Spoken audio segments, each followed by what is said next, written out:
ꯊꯨꯝꯅꯖꯔꯤꯕ इचल इचे इमा इंदोन अमदी मरुप मपांग ओजा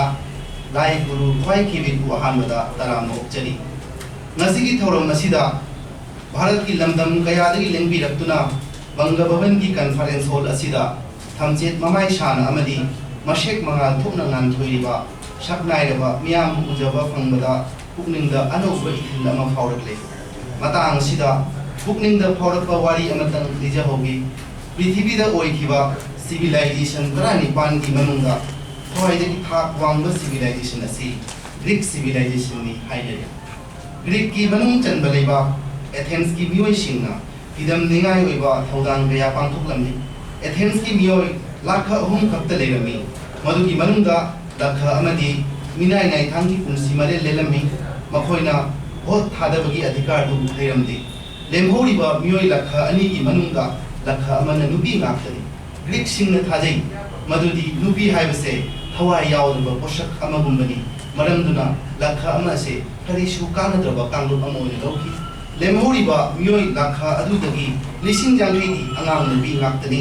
लेमहोरिबा मियोय लिसिंग जांगै अदुना लेबाक अदु चावखट हनबगी दमकता अचौब थौदांग गया लौखिरमी मखोयगी लेपनाइद्रबा अमदी निंहन नद्रबा होटना जमन्ना चही चनीगी मनुंगा एथेंस असि थोइदोक हेंदोकना माइ पाकपा चावखटलबा लेबाक अमा ओइबा ngamnaba semgatki masi pumnamaksi makhoi pumnamakki wakhilda phawkhiba pukning ki ithil inspiration aduna ngamkhibani haijani Athens ta leingak lamba Pericles na leibak aduda kana gumba angang amana sahi tara nipan hek surappaga asumna bashak lahallami madudi aina ngasi uriba thengnariba Athens leibak asigi fibamsi aina sidringi mamangda ख्वाइदगी चावखटपा लेबाक अमा ओइहननबा अइना थबक सुगनी अवा अना थीरोय थबक चिल्हाव थीदना लेबाक की दमकता नमजब थाकता थबक सुगनी हाय मरम मसिना missing लिकलबसु लिकना अपुनबगी थौना लेंगेल अदुना निंहननबा लेतना मांगद चंगसिन खिबना मसि फिदम निंगाय ओइरबा लेबाक अमा ओइना लेरिबसिनी हायजनिनि मिओइबना तौगे खनख्रबदी तौबदा ngami अइखोइना ngasi सेमगतचरिबा सनागी पोलांगुमलबा पान मिदई कन्वेंशन हाइबा प्लेटफॉर्म असिदा सनागी देनवासु लाकनी नुंगसिबा माइ पाकपगी सेसु सकलरगनी मिदई इमागी मिंचसु अतिया खेना वांगना पाइलगनी हाइबसे एई अचिनबा थाजबनी मिदई बु चावहनगे वांगहनगे मिंचत फंगहनगे हाइरबदी खल्लबदी अइखोइ खुदिंगमकना अहानबदा मिदई मचा अमोइना चावथोकजगदबनी वाखल पुकनिंग थाक वांगना लेगदबनी मिदई ओइना हिंजगदबनी ngashigi thoram ashigi sakhi oibiduna saruk jabiriba isa isagi heinajaba sinfamda pujao uril athoibagumna maiki ngaknariba mitei imagi mapari khudingmakna thamoi soidra phawbiramani madudi itihas ki tangkhat kayada aikhoise haurakpam ima leiba ko thadokna lakhibani tongan balaiba rajya lamdam kayada khundaduna leitaduna khundadiba mafum adugi इसिंग नुसित इतिंदुना मफमदुगी यलहुमी ओइना लेजरबसु हौरकफमदी अइखोइगी अमत्तनी ई मरीदी अमत्तनी हाइबसे काउफम थोक्ते खंजरगा ngasiगी बिफमसे सिंजखिबे मियामदा खुदम ओइना थंबजावा अशेंग वारे तंगा हाइजे मशागी लम लेजरमदबा nomadic life हिंगलंबा थुंगलु मफमदा युम ओइखिबा मालेम सिंगना चोइजाइना लेरंबा इजरायली सिंगना ing lising amaga chamapan ga nifuni panda masagi ning tamba lepak ama phangjara ba matunga apun bagi liching amadi khang bakan baga loinana marai ba ki damakta kathokpa ngamje badagi ngasidi Israel over lepak asi kham theng ka khop lepak ama poirani maram maduna ikhoisu amuktadi apun bagi lingel thaunana midei haiba jati asina thengnari ba awaba kaya asi kokna laba hotna binasi haiduna ikokna khurumjari Chinglebak Manipur da leiriba mitei ichil inaw singi problem amadi issue singa Manipur gi mapanda leiriba mitei singi issue sing amadi thengnariba awaba amadi men pada awaba leiriba awat sing asiga manaram Manipur dadi mitei lon ba e mari gi maratta aigi jati gi luchingba MLA MP chief minister leiri adubu mapan Manipur gi राज्य नत्रगा लेबाक सिंगददी अइखोइ हिंगलिबा मिदै सिंगी ओइना missing लिकपना मरम ओइरगा अमसुंग वाखल पुनिंगा ꯅꯤꯡꯍꯟꯅꯔꯛꯄꯗꯒꯤ assembly ꯅꯠꯇ꯭ꯔꯒ ꯄꯥꯔꯂꯥꯃꯦꯟꯇ ꯋꯥ ꯉꯥꯡꯕꯤꯅꯕ ꯃꯤꯍꯨꯠ ꯂꯨꯆꯤꯡꯕ ꯑꯃ ꯊꯥꯒꯠꯄ ꯉꯝꯖꯗꯕꯗꯒꯤ ꯃꯤꯇꯩꯁꯤꯡꯁꯦ ꯍꯤꯔꯝ ꯈꯨꯗꯤꯡꯗ ꯁꯣꯊꯗꯨꯅ ꯂꯩꯔꯤ ꯃꯅꯤꯄꯨꯔꯒꯤ ꯃꯄꯥꯟꯗ ꯂꯩꯔꯤꯕ ꯃꯤꯇꯩ ꯃꯆꯥꯁꯤꯡꯒꯤ ꯃꯁꯥ ꯃꯁꯥꯒꯤ ꯐ꯭ꯔꯦꯟꯆꯥꯏꯖ ꯔꯥꯏꯠ ꯑꯗꯨꯕꯨ ꯉꯥꯛꯇꯨꯅ ꯑꯩꯈꯣꯏꯅ ꯚꯣꯠ ꯊꯥꯗꯔꯤ ꯑꯗꯨꯕꯨ ꯑꯩꯈꯣꯏꯅ ꯚꯣꯠ ꯊꯥꯗꯗꯨꯅ ꯑꯇꯣꯞꯄ ꯀꯥꯡꯂꯨꯞꯀꯤ ꯚꯣꯠ ꯕꯦꯡ ꯑꯣꯏꯗꯨꯅꯇ ꯂꯩꯔꯛꯂꯤ ꯑꯗꯨꯝ ꯑꯣꯏꯅꯃꯛ ꯑꯩꯈꯣꯏꯒꯤ ꯐꯪꯐꯝ ꯊꯣꯛꯄ ꯔꯥꯏꯠ ꯍꯥꯏꯕꯗꯤ proportionate share of benefit voter amoina phumthokpa amadi atop government na piriba developmental scheme mayam adi koi ngasi fawba chapsana phungjaba ngamjade ngasi gi bharat ta chahi 35 gi manungda leiba naharol machine chaada humbu boirani masida mitei macha singchu chaada miyoi humbudi chahi yamna nawriba young generation gi mi singna ge lei haijani makoi gi energy thauna lingjel amadi hei singba adu sihin nahanduna matam gi chawkat khongthang gi lamjelda mangjil thaba jati ama oina semgatnaba ngasi pan miti convention gi nimthi daba platform asida khang heiraba oja singna pautak paujil kaya thambirakani haibase ei gi thajajabe ngasi gi platform asigi mateng laujaraga maruina asam gi context ta miti singna thengnariba problems in mathang jitna kharadang panjage Manipuri medium school amalgamation tawkiba Manipuri medium ki legible school se atopa loan ki school ka punchin ki bahai bani mathanga Manipuri language ki teacher ki post se Assam government se miba school singda ohen staff pattern ki lothu ki bana kana unwa oja amana kothar matunga launa oja ama changba jadabagi akiba deiraba matangni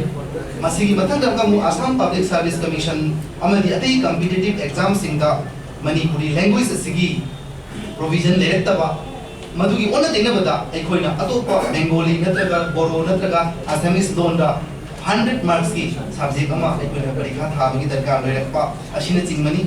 masigi mathakta amukasu herna maru oiriba wafamdi Assamda yamna athuba matamda thabak oina onthorakta doriba aikogi Assam Accord the clause 6 asidi masida Assamese natraga indigenous miyuishingu constitutional legislative amadi administrative safeguard pibiduna sarkar gi thabak ta natana local body haibadi panchayat ki thakta assembly MLA ki thakta amasung parliament ki seat MP ki thakta reservation loina tawkibagi wafam lei matang sida mitei khoina karigumba clause 6 ta piriba safeguard mayam se phanghodragadi leiriba phibam asida hena sokchinduna second class citizen ama oina leihobagi akiba leiribani panbajai Even things Sokchil Lava,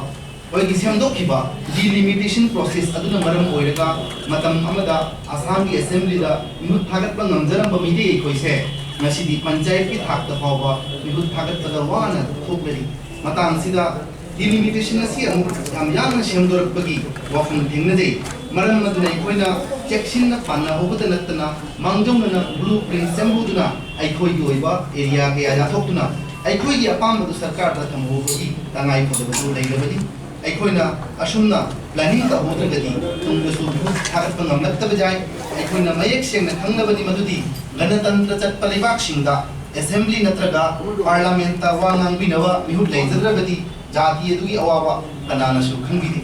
ꯃꯊꯛꯇ ꯄꯟꯖꯈ꯭ꯔꯤꯕ ꯍꯤꯔꯝꯁꯤꯡ ꯑꯗꯨꯒ ꯂꯣꯏꯅꯅ ꯑꯔꯣꯏꯕ ꯑꯣꯏꯅ ꯄꯟꯖꯅꯤꯡꯕꯗꯤ ꯑꯩꯈꯣꯏ ꯃꯄꯥꯟ ꯂꯝꯗ ꯂꯩꯔꯤꯕ ꯍꯥꯏꯕꯗꯤ ꯃꯅꯤꯄꯨꯔꯒꯤ ꯂꯝꯗ Nagaland, Tripura, Myanmar, Bangladesh, Amadi, Prithvi ki mafam da aikoi Manipuri singna haibiti singna kunda leja dun leiba magi mafam di oiba problem issue mayam am legani madu tin bidi ko oja singna matang sana ngasi ki platform asida haibiro ai hamna Assam Manipuri progressive front ki maigi de ki Assam ki context da aina wafum ngasi thamjabi bani aduga matang sida amuk aina haibiti badi laidi ke haiduraba amadi laidi ke haudraba ai ki ijadi idei ichili naw singi marakta skilled amadi unskilled idei ichili naw singu सरकार की थबक फंगहोद्रबसु करमना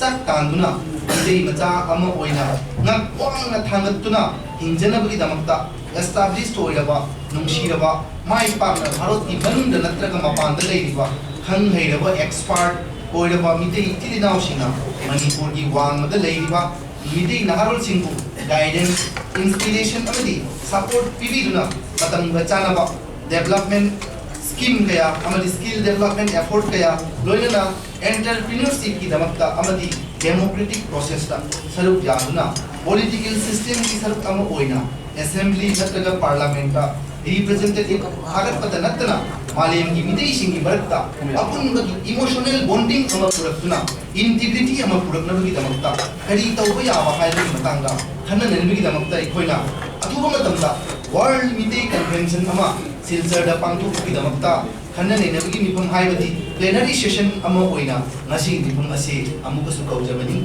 हाइरिबा मिफम असेगी मरु ओइबा agenda सिंगदी मथंग सिटना formation of organizing committee for the 2020 World Media Convention at Silchar and finalization of venue and date etc.